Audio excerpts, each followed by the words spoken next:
Saudara, pekerja tambang tertimbun longsor di Dukuh Puntang, Kabupaten Cirebon, Jawa Barat pada Jumat pagi, 14 tewas. Sementara itu lebih dari 8 petambang masih dinyatakan hilang.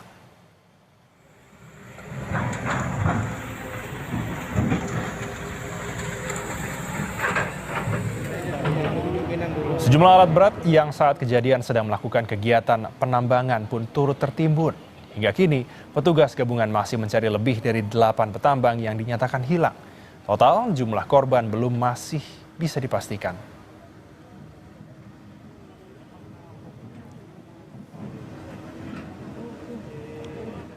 Kepala Pelaksana BPBD Cirebon, Denny Nur Cahya, menyebut korban tambang longsor terdiri dari sopir dan buruh tambang. Korban berasal dari wilayah Kuningan dan Cirebon. Evakuasi korban dilakukan menggunakan eskavator, saudara. Sejauh ini ada 12 korban luka yang dibawa ke Rumah Sakit Gunung Jati, Cirebon. Ini warga dari mana saja, Pak? Kebetulan itu supir yang pembeli, ada yang dari luar, ada yang dari Kuningan juga ada, dari wilayah Cirebon. Korban yang tertimbun longsor galian C ini adalah supir ataupun buruh tambang di sana, benar Pak? Betul, karena kan lagi melakukan penambangan, jadi ada pengisian dump truck ya. Dump truck itu jadi longsoran, jadi dump truck yang sedang mengisi material tambang itu tertimbun gitu. Gubernur Jawa Barat Deddy Mulyadi melalui akun Instagramnya pernah mengunjungi penambangan galian C, lokasi tambang longsor.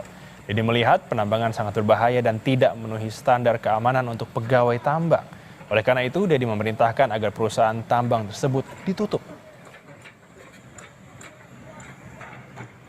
Beberapa waktu yang lalu saat saya sebelum menjadi gubernur, saya pernah datang ke penambangan galian C Gunung Kuda, Desa Dukuh Puntang, Kabupaten Cirebon. Saya melihat penambangan galian C itu sangat berbahaya, tidak memenuhi unsur standarisasi keamanan bagi para pegawainya. Tetapi karena sudah berizin dan izinnya berlangsung sampai bulan Oktober 2025 dan waktu itu saya tidak punya kapasitas apapun untuk menghentikan, maka penambangan tersebut terus berlangsung.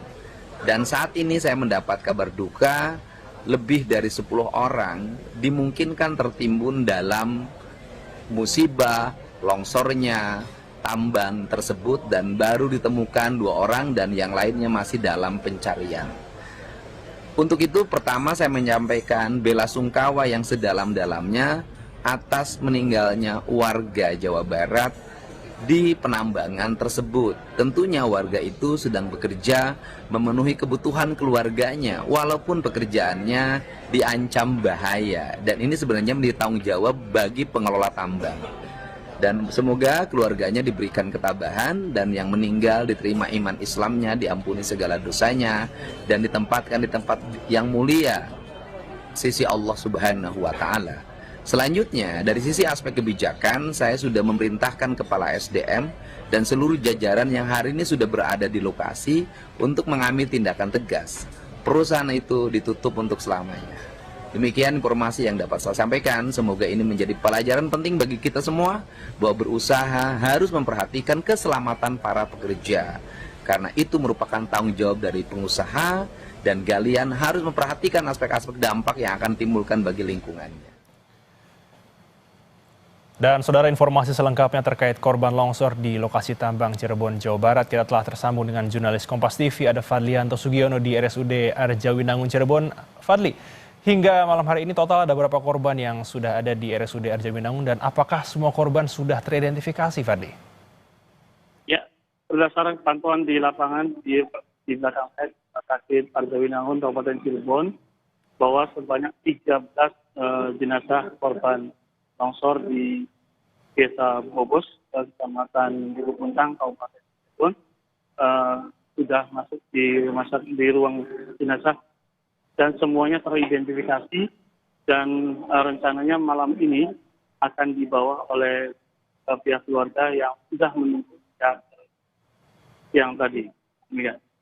Baik, Fadli, kira-kira dari informasi yang sudah Anda dapat, ada total berapa jenazahkah yang akan diserahkan ke pihak keluarga pada malam hari ini? kalau yang kita dapat persis di belakang saya ini ada sekitar 13 jenazah yang masuk di rumah sakit ini, namun ada satu jenazah yang masuk di rumah sakit Sumber Urip yang ada di Kabupaten Cirebon. Namun sebelumnya korban yang meninggal di sana itu sempat masih hidup, namun pada saat mendapat perawatan di rumah sakit tersebut, selang beberapa jam kemudian korban meninggal. Dan semuanya yang ada di sini totalnya 13 korban. Demikian. Baik, Fadli, terkait dengan penanganan korban yang mengalami luka akibat longsor, hingga malam hari ini apakah sudah ada perkembangan dan apakah mereka dirawat di rumah sakit yang sama atau berbeda? Ya, berdasarkan dari keterangan atau data dari Badan Penanggulangan Bencana dan Basarnas yang di Jawa Barat, bahwa sekitar 7 korban yang mengalami luka masih dalam perawatan di rumah sakit yang berbeda, yakni di Sumber Urip yang semuanya ada sekitar 7. Namun ada sebagian juga informasi yang kami dapat bahwa korban yang selamat dan mengalami luka-luka dalam perawatan di Rumah Sakit Gunung Jati, Kota Cirebon. Demikian. Baik, Fadli, terkait dengan proses pencarian pekerja yang masih tertimbun, apakah masih akan terus dilanjutkan di esok hari atau sudah ada informasi akan ditutup, Fadli? Informasi yang baru saja kami dapat dari pihak kepolisian Polres Cirebon bahwa hari ini pukul 17 WIB dihentikan untuk pencarian korban dan akan dilakukan pencarian kembali di esok hari pada Sabtu pagi. Demikian. Baik, Fadli, terima kasih untuk informasinya. Selamat bertugas.